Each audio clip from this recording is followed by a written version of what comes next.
കൂരാക്കൂരിട്ടിൽ mobile വെളിച്ചത്തിലാണ് മകന്റെ കൈപിടിച്ച് Viji bus ഇറങ്ങി വീട്ടിലേക്ക് നടന്നു തുടങ്ങിയത്. റോഡരികിലെ പലചരക്കു കടയിൽ നിന്നും അടുത്ത ദിവസത്തേക്ക് ഭക്ഷണമുണ്ടാക്കാൻ കുറച്ച് പച്ചക്കറികളും വാങ്ങിയിരുന്നു. ആരോഗ്യാവസ്ഥ മോശമായതിനാൽ മണ്ണിട്ട റോഡിലൂടെ മകന്റെ പിന്നിലായി നടക്കുകയായിരുന്നു വിജി. വീട്ടിലേക്കെത്താൻ 100 മീറ്റർ മാത്രം ബാക്കി നിൽക്കെ പിറകിൽ നിർത്തിയ ആന വിജിയെ തട്ടിയിട്ടു. അമ്മയെ രക്ഷിക്കാൻ ആനയ്ക്ക് മുന്നിലേക്ക് എടുത്തു ചാടിയ അലനെ തലങ്ങും വിലങ്ങും തട്ടിയിട്ട് നെഞ്ചിൽ ചവിട്ടിപ്പോവുകയായിരുന്നു ആന.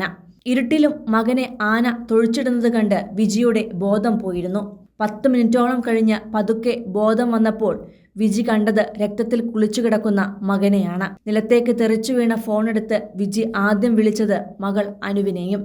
ഭയന്ന് വിറച്ച് വിജി പറഞ്ഞൊപ്പിച്ചതിൽ നിന്നും ആന ആന എന്ന് മാത്രമേ അനുവിന് മനസ്സിലായുള്ളൂ. അനു വേഗം വീടിനടുത്തുള്ള അയൽക്കാരെ വിളിച്ച് കാര്യം പറഞ്ഞു. തിരക്കിയിറങ്ങിയവർ മറ്റൊരു വഴിയിലൂടെ വീട്ടിലെത്തിയെങ്കിലും അലനെയും അമ്മയെയും കണ്ടെത്തിയില്ല. പിന്നീടാണ് അനുവിനെ വീണ്ടും വിളിച്ചപ്പോൾ റോഡിലാണ് സംഭവമെന്ന് അറിഞ്ഞത്. പ്രദേശത്ത് ആ സമയത്ത് വൈദ്യുതി ബന്ധവും ഉണ്ടായിരുന്നില്ല. ഉടൻ തന്നെ ആശുപത്രിയിൽ എത്തിച്ചെങ്കിലും അലന്റെ ജീവൻ രക്ഷിക്കാൻ സാധിക്കാതെ വരികയായിരുന്നു. തുടർന്ന് മണിക്കൂറുകൾക്കിപ്പുറം അലന്റെ മൃതദേഹം വീട്ടിലേക്ക് എത്തിച്ചപ്പോൾ നെഞ്ചു തകർക്കുന്ന കാഴ്ചകൾക്കാണ് പ്രിയപ്പെട്ടവർ സാക്ഷ്യം വഹിച്ചത്. ആന ചവിട്ടിമതിച്ച ശരീരത്തിലെ പരിക്കും എല്ലുനുറങ്ങുന്ന വേദനയും സഹിച്ചാണ് അമ്മ വിജി അലന് യാത്രാമൊഴി നൽകിയത്. യാത്ര പോലും പറയാനാകാതെ ആനക്കലിയിൽ മകൻ തന്റെ കൺമുന്നിൽ പിടഞ്ഞു മരിക്കുന്നത് കണ്ട് തളർന്നു പോയിരുന്നു ആ അമ്മയുടെ മനസ്സ്. നിലവിളി കേട്ട് ആന പിന്മാറിയിരുന്നുവെങ്കിൽ എൻ്റെ മോൻ ജീവനോടെ ഉണ്ടാകുമായിരുന്നുവെന്നാണ് വേദനയോടെ അമ്മ പറഞ്ഞത്. ഒടുവിൽ ശരീരം പുളയുന്നതിനിടയിലും വേദന സഹിച്ച് മകന്റെ ചേതനയേറ്റ ശരീരം കണ്ട് നീറിപ്പുകഞ്ഞ് തളർന്നു പോവുകയായിരുന്നു ആ പാവം.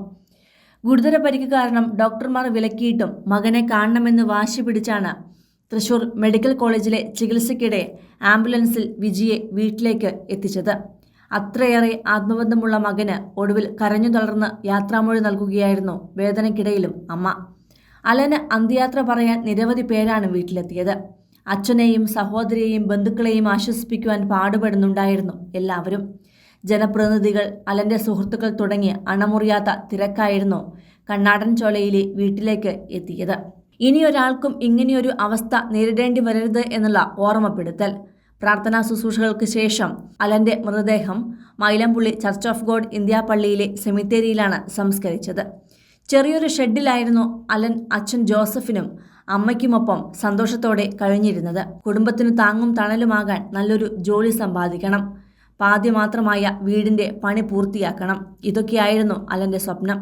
ഇല്ലായ്മകളോട് പടപൊരുതിയാണ് അലൻ വളർന്നത്. ബിരുദം നേടിയിട്ടുണ്ട്. BEd കൂടിയെടുത്ത് അധ്യാപകനാകുവാനും കൊതിച്ചു. അമ്മയുടെ രോഗാവസ്ഥ കണക്കിലെടുത്താണ് അലൻ കൊല്ലത്തെ സ്വകാര്യ സ്ഥാപനത്തിലെ ജോലി ഉപേക്ഷിച്ച് വീട്ടുകാർക്കൊപ്പം നിൽക്കുന്നതിന് പാലക്കാട്ടേക്ക് വന്നത്. 4-ാം തീയതിയായിരുന്നു കൊല്ലത്ത് നിന്നും പാലക്കാടേക്ക് അലൻ എത്തിയത്. പാലക്കാട് തന്നെ എന്തെങ്കിലും ജോലി നോക്കാനായിരുന്നു അലന്റെ പദ്ധതി. അതിനിടെയാണ് മരണവും തേടിയെത്തിയത്. സിനിമ, ഫാഷൻ, ലൈഫ് സ്റ്റൈൽ വാർത്തകൾക്കായി മലയാളി ലൈഫ് സബ്സ്ക്രൈബ് ചെയ്യൂ. ലേറ്റസ്റ്റ് അപ്ഡേറ്റ്സിനായി ബെൽ ബട്ടണും അമർത്തുക.